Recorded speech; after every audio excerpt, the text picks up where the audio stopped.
इस वीडियो को स्किप करने से पहले 10 बार सोच लेना, क्योंकि आज मैं आपको DIY वर्निश से रिलेटेड एक ऐसा सीक्रेट बताने वाली हूँ जो आपको मेरे अलावा शायद ही कोई बताए। वर्निश के ऑल्टरनेटिव के लिए हम फैब्रिक ग्लू में वाटर मिक्स करते हैं, और ये कोई नया तरीका नहीं है। इस पे तो ऑलरेडी काफी सारे यूट्यूबर्स वीडियोस भी बना चुके हैं, पर एक बात का जिक्र कभी किसी ने नहीं किया कि इसमें स्टिकनेस की प्रॉब्लम होती है। अगर किसी चीज पे हमने इसको लगा दिया तो वो चिपचिप होता रहेगा। तो अब एक बात बताओ, फिर वर्निश लगाने का फायदा क्या हुआ?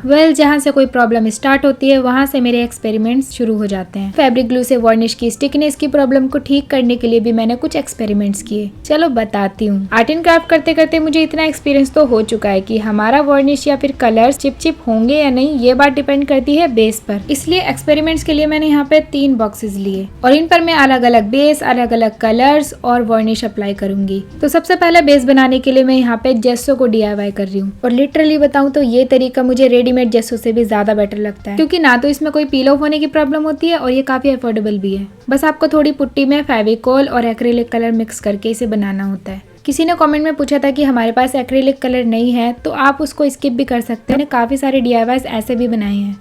तो फाइनली आवर जेस्सो इज रेडी। चलो इसे लगाना स्टार्ट कर देते हैं। देखो, एक बॉक्स पर तो मैं इसको ब्रश से लगाऊंगी और दूसरे पर डैबर से, ताकि आपको डिफरेंस समझ में आए। मुझे तो ब्रश के स्ट्रोक्स बिल्कुल भी पसंद नहीं है, इसीलिए मैं हमेशा डैबर से लगाती हूँ। बट यहाँ पे एक बार ट्राई करके देख लेते हैं। अब ये है दूसरे बॉक्स का ढक्कन। तो पहले मैं क्या करती हूँ कि ब्रश की हेल्प से लगा देती हूँ जेस्सो को, फिर उसके बाद डैबर से डैब डैब कर देती हूँ, और इससे ना काफ़ी नेचुरल सा लुक आता है। मतलब कि ऐसा लगता ही नहीं है कि हमने इसको पेंट करा है, ऐसा लगता है कि ऑलरेडी ऐसा ही बना हुआ है। तीसरे वाले बॉक्स पर मैं जेस्सो नहीं लगा रही हूँ, ताकि आपको बेस बनाने की इंपॉर्टेंस पता चले।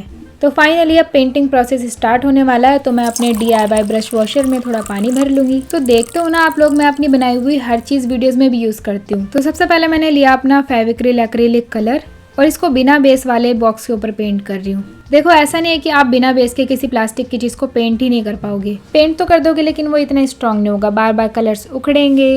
इस पर भी हम वर्निश लगा कर देखेंगे, क्या पता वर्निश लगाने से ये सील हो जाए। तो जैसे कि आपको पता ही है कि 8 एसेंशियल क्राफ्ट सप्लाईज वाली वीडियो में मैंने आपको चॉक पेंट बनाना सिखाया था, तो एक बॉक्स पर हम उसको भी ट्राई करने वाले हैं। किसी ने कमेंट में पूछा था कि क्या हम सारी ही हैंडमेड चीजों को यूज करें तो बेटर होगा? बिल्कुल होगा, और इवन बेस्ट होगा। अभी आपको प्रूफ के साथ दिखाऊंगी। एक बॉक्स पर मैं इसी पेंट को अप्लाई करने वाली हूँ। तो जैसे कि आपको पता ही है कि उस वीडियो में इसको बनाने में मेरे से मिस्टेक हो गई थी। मैंने फैब्रिक ग्लू यूज नहीं किया था, फेविकोल यूज कर लिया था, जिसकी वजह से ये वाटर प्रूफ ही नहीं बना था। पर कोई ना, वहाँ पे भी मैंने आपको इसके बारे में मेंशन कर दिया था, और यहाँ भी मैं आपसे बोल रही हूँ कि आप फेविकोल का नहीं, फैब्रिक ग्लू का यूज करना।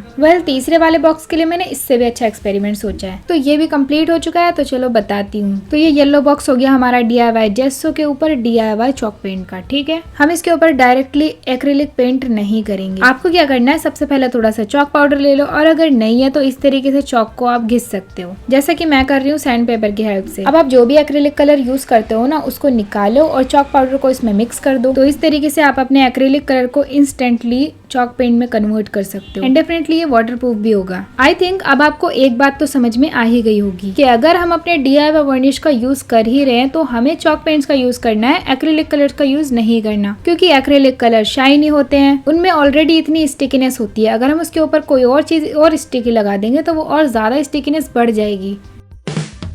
ये जो मैंने कलर किया है ना इसके ऊपर, ये बिल्कुल भी शाइनी नहीं है और वाटरप्रूफ भी है। अब आप इसके ऊपर वार्निश अप्लाई करोगे तो इसमें चमक खुद ब खुद आ जाएगी, और ये और ज्यादा मजबूत हो जाएगा। और ये वाला बॉक्स देखो, ये तो अभी तक ड्राई नहीं हुआ अच्छे से, अभी भी चिपचिपी हो रहा है। तो अब बारी है असली खेल की, यानी कि वार्निश को लगाने की। एक बात आपको ध्यान रखनी है, इसको ज्यादा गाढ़ा नहीं बनाना, इसकी कंसिस्टेंसी आपको थोड़ी पतली ही रखनी है। तो सबसे पहले मैं इसको येलो बॉक्स के ऊपर लगा रही हूँ, और आपको पता ही है इस वाले चॉक पेंट में मैंने फैब्रिक ग्लू का यूज नहीं किया था, तब भी देखो वार्निश अप्लाई करते हुए ये टच से मच नहीं हो रहा, कलर बिल्कुल भी नहीं निकल रहा, क्योंकि यहाँ पे हमने बेस अच्छा बनाया है। तो इसको ड्राई होने के लिए छोड़ देते हैं, और अब मैं इसके ऊपर भी जल्दी से वार्निश लगा दूंगी। अब देखो यार, इसको लगाने के बाद ये एक्सपेक्ट तो बिल्कुल ही नहीं करना कि ये 1 सेकंड में ही ड्राई हो जाएगा हमारे रेडीमेड वार्निश की तरह। इसको सूखने में थोड़ा सा टाइम लगता है, और हो सकता है कुछ घंटों तक ये थोड़ा थोड़ा स्टिकी भी हो, तो कोई बात नहीं, वो थोड़े टाइम बाद अपने आप ठीक हो जाता है। अब हैंडमेड चीजें बना तो ली, बट उन्हें यूज करने का भी एक सही तरीका होता है, तो वो सही तरीका मैंने आपको बता दिया। अगर आपको यकीन ना हो रहा हो ना, तो आप ये आइडिया ट्राई करके देख सकते हो, और मुझे फिर कॉमेंट में आके बताना। तो ये बॉक्स भी बहुत अच्छे से ड्राई हो चुका है और इसमें तो बिल्कुल भी स्टिकीनेस नहीं है। और सच्ची बताऊं, जब मैंने 8 एसेंशियल क्राफ्ट सप्लाईज वाली वीडियो बनाई थी ना, तो मुझे स्टिकीनेस वाली प्रॉब्लम का कुछ पता ही नहीं चला था, क्योंकि वहाँ पर मैंने एक्सपेरिमेंट किया था इस बॉक्स के ऊपर, जिस पर मैंने DIY जेसो लगाया था, फिर DIY चॉक पेंट लगाया था और उसके ऊपर वर्निश अप्लाई किया था, और इस पे कोई स्टिकीनेस भी नहीं थी, वरना तो मैं वो प्रॉब्लम आपको वहीं पे बता देती कि DIY वर्निश का जब भी यूज करना हो तो आप चॉक पेंट का ही यूज करो। ये देखो, ये अभी भी काफी स्टिकी हो रहा है, अच्छे से ड्राई भी नहीं हुआ है। इसके ऊपर तो अगर आप ये रेडीमेड वर्निश भी लगाओगे ना, तब भी ये स्टिकी होता रहेगा। और स्टिकीनेस तो दूर की बात है, आप इस पे लगा ही नहीं पाओगे। पहली बात तो आपका जो कलर है वो पील ऑफ होने लगेगा।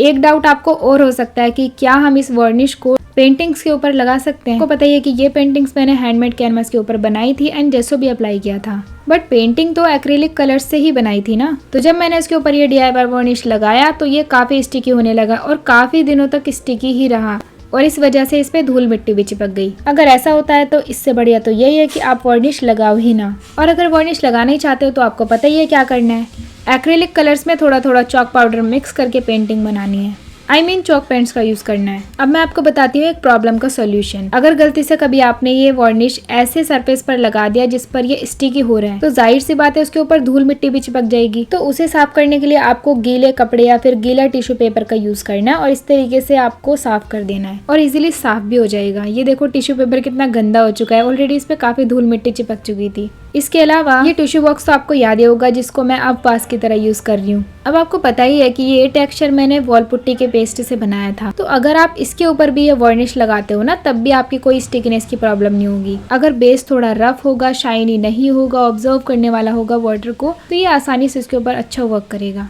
थोड़े से स्पेस पर ही मैंने यहाँ पे आपको वर्निश लगा के दिखाया और आप डिफरेंस देख सकते हो।